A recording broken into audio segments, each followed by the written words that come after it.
Shalom semua anak-anakku kelas 9 yang hebat, yang penuh semangat, yang luar biasa. Pada hari ini kita belajar pelajaran agama Kristen di dalam bab 5, gereja yang bergumul di dunia. Bahan Alkitab Matius 5 ayat 3-12, Matius 5 ayat 46-48, Matius 21 ayat 28-31, dan Filipi 3 ayat 17-21, dan 1 Petrus 2 ayat 9-12. Kompetensi intinya memahami dan menerapkan pengetahuan faktual, konseptual, dan prosedural berdasarkan rasa ingin tahunya tentang ilmu pengetahuan, teknologi, seni, budaya, terkait fenomena dan kejadian tanpa mata. Kompetensi dasarnya memahami karya Allah dalam pertumbuhan gereja. Tujuan pembelajaran kita pada hari ini terbagi 4. Yang pertama,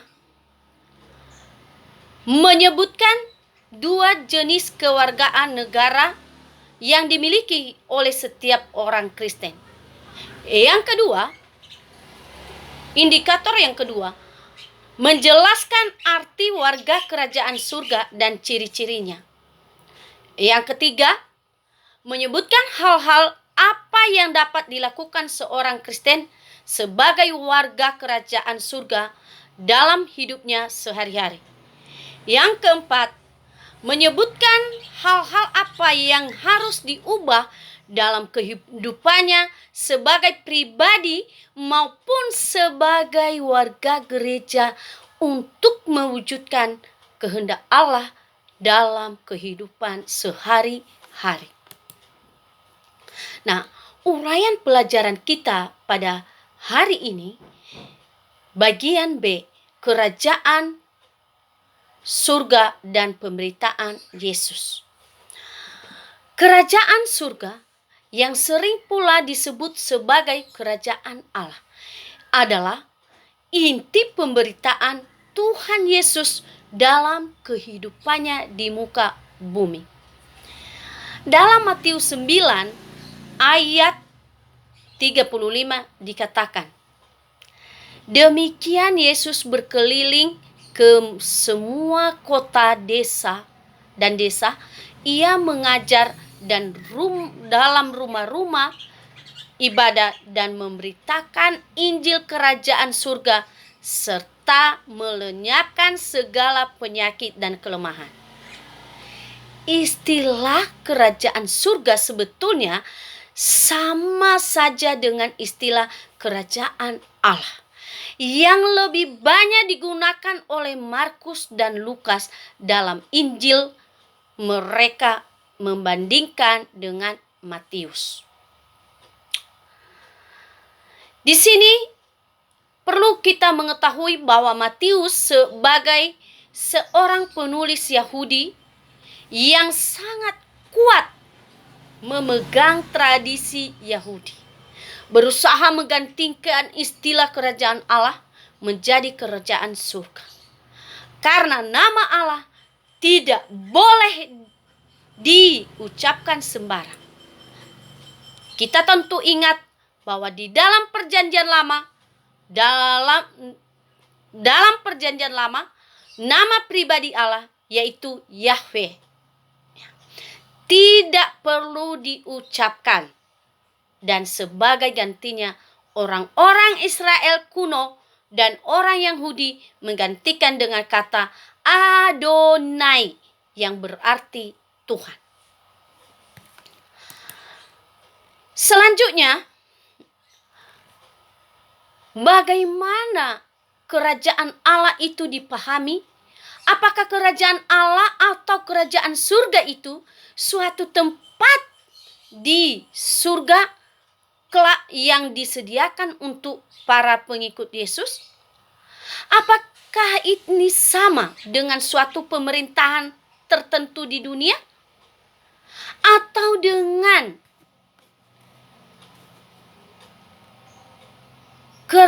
kerajaan tertentu? Sudah tentu tidak.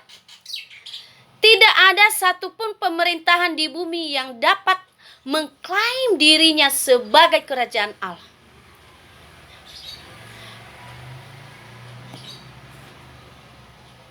Kerajaan Allah tetap kerajaan Allah. Jadi jelas bahwa kerajaan surga itu bukan suatu tempat yang ada di surga. Ya. Sekali lagi, jadi bahwa kerajaan surga bukan suatu tempat yang ada di surga. Bukan pula suatu wilayah tertentu di muka bumi, melainkan suatu keadaan ketika sekelompok orang yang menyerahkan dirinya kepada Allah dan bertindak sesuatu dengan apa yang Allah kehendaki. Hal ini menjadi semakin jelas ketika kita membaca dalam Matius 7 ayat 21 yang membuat kata-kata Tuhan Yesus, bukan setiap orang berseru kepadaku, Tuhan, Tuhan, akan masuk ke dalam kerajaan surga, melainkan dia yang melakukan kehendak Bapakku yang di surga. Anak-anakku yang terkasih dalam nama Yesus Kristus, pada hari ini, sekelompok orang Kristen, ya, pada hari ini kita belajar bahwa sekelompok orang Kristen dalam sebuah gereja dapat saja tidak tertolong sebagai warga kerajaan Allah atau kerajaan surga apabila mereka tidak menjalankan kehendak Bapa yang di surga. Misalnya, mereka bertengkar melulu, saling membenci, saling melontarkan kata-kata fitnah, bahkan dapat jadi pula saling berkelahi dan membunuh. Jelas semua ini bertentangan dengan kehendak Bapa di surga. Tuhan Yesus sendiri mengajarkan, jika hidup keagamaanmu tidak lebih benar daripada hidup keagamaan ahli-ahli Taurat dan orang-orang Farisi, sesungguhnya kamu tidak akan masuk ke dalam kerajaan surga. Kita bisa baca di dalam Matius 5 ayat 20. Sebaliknya, mungkin pula ada orang yang kata-katanya menolak apa yang diinginkan oleh Tuhan. Namun dalam hidupnya ternyata ia mencerminkan kehendak Tuhan. Tuhan Yesus menceritakan sebuah perumpamaan demikian. Seorang mempunyai 2 anak laki-laki. Ia pergi kepada anak yang sulung dan berkata, "Anakku, pergi dan bekerjalah hari ini dalam kebun anggur." Jawab anakku itu, "Baik Bapa," tetapi ia tidak pergi. Lalu orang itu pergi kepada anak yang kedua dan berkata demikian juga. Dan anak itu menjawab, "Aku tidak mau." Tetapi kemudian ia menyesal lalu pergi juga. Siapakah di antara kedua orang itu yang melakukan kehendak bapaknya?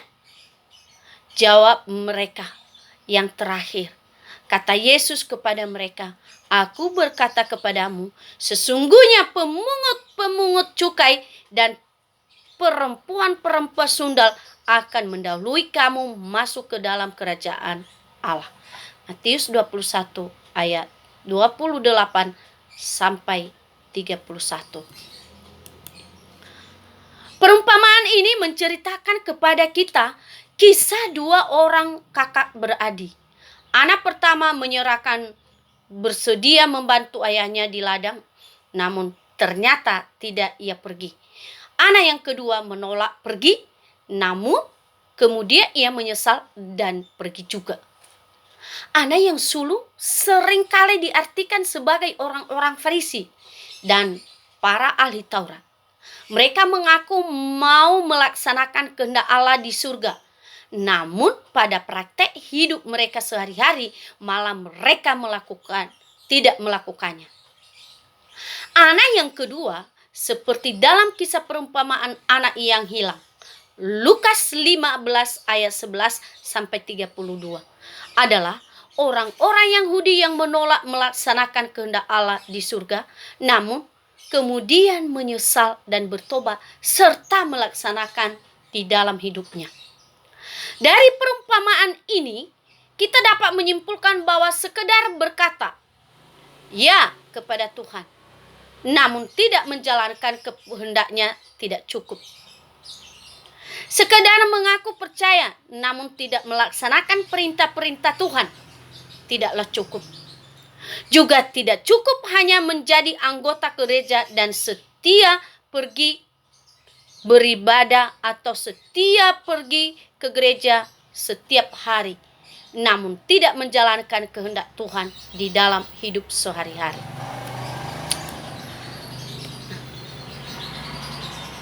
Anak-anakku yang terkasih dalam nama Yesus Kristus, kita mempunyai ciri-ciri kehidupan warga kerajaan. Bagaimanakah ciri-ciri kehidupan kerajaan seorang warga kerajaan surga? Apa yang seharusnya menjadi cara hidup gereja sebagai kumpulan orang percaya? Telah disinggung beberapa perilaku yang tidak sesuai dengan nilai-nilai kerajaan surga. Apakah itu berarti menjadi warga kerajaan surga sama dengan berbuat baik seperti yang dilakukan banyak orang lain? Dalam khotbah di bukit, kita menemukan bahwa menjadi warga kerajaan surga bukanlah kerajaan sekedar berbuat baik saja. Tuhan Yesus menyebutkan ciri-ciri kehidupan warga kerajaan surga itu dalam Matius pasal 5 ayat 3 sampai 12. Kita baca Alkitab. Anak-anakku yang terkasih dalam nama Yesus Kristus, ucapan-ucapan Tuhan Yesus yang menunjukkan nilai-nilai kerajaan surga yang seringkali berlawanan dengan apa yang diajarkan oleh dunia. Misalnya, dunia mengajarkan bahwa yang berbahagia adalah mereka yang kaya, yang dapat membeli apa saja yang mereka ingini. Belakangan ini, kita dikejutkan oleh kasus korupsi besar-besaran yang dilakukan sejumlah pejabat negara dan tokoh nasional. Ketua partai, gubernur, bupati, bahkan sejumlah materi pun dinyatakan terlibat dalam menteri. Ya, sekali lagi, ketua partai, gubernur, bupati, bahkan sejumlah menteri pun dinyatakan terlibat dalam kasus korupsi dalam jumlah yang sangat luar biasa. Mereka umumnya berhasil memperkaya diri dengan memiliki sejumlah mobil mewah, apartemen mewah, dan rekening-rekening gendut di bank dalam dan di luar negeri. Banyak dari mereka dengan pesiar ke luar negeri, berfoya-foya dengan membeli barang-barang mewah, menyewa pelacur, dan lain-lainnya. Bahagiakan mereka? Mungkin dahulu ya, tetapi sekarang sebagian dari mereka sudah mendekam, ditahan, di penjara. Sebagian lagi akan menjebloskan mereka ke penjara untuk jangka waktu yang cukup lama. Kebahagiaan tidak diperbolehkan dilewatkan kekayaan. Kebahagiaan tidak diperoleh lewat kekayaan apabila kekayaan yang didapat secara tidak wajar dan tidak halal. Ucapan berbahagia yang disampaikan oleh Tuhan Yesus masing-masing menunjukkan siapa yang diberkati. Dan pada bagian yang kedua, hubungan orang-orang dengan Allah. Anak-anakku yang terkasih dalam nama Yesus Kristus, Ucapan yang disampaikan Tuhan Yesus memang ucapan-ucapan yang sangat radikal. Kita menemukan bagaimana nilai-nilai kerajaan surga itu berlawanan dengan nilai-nilai yang ditawarkan oleh dunia. Yang berbahagia justru adalah orang yang berduka cita. Yang memiliki bumi adalah yang lemah lembut. Yang akan dipuaskan adalah orang-orang lapar dan haus akan kebenaran. Dalam kehidupan sehari-hari, jagoanlah yang menang. Yang memiliki bumi adalah mereka yang dapat menyogok penguasa. Seringkali rakyat kecil akhirnya hanya dapat pasrah dan menyerah terhadap keadaan. Ketika kita berani menolak tawaran kebahagiaan semua yang diberikan oleh dunia, maka kita akan melihat bahwa hidup kita mempunyai makna yang jauh lebih mendalam daripada pengajaran terhadap kekayaan materi. Dalam lagu pembukaan, kita diingatkan akan pengharapan kita dalam kedatangan kerajaan Allah. Seperti yang selalu diungkapkan dalam doa kita ketika kita mengucapkan doa Bapa kami, datanglah kerajaanmu, jadilah kehendakmu di bumi seperti di surga. Rasa kekhawatiran akan hari esok seringkali membuat kita tidak mencari kerajaan Allah atau kerajaan surga atau mengutamakan kehendak Allah di dalam hidup kita. Kita lebih suka mencari selamat sendiri dan akhirnya bersedia berkompromi dengan apa yang ditawarkan dunia. Anak-anakku yang terkasih dalam nama Yesus Kristus,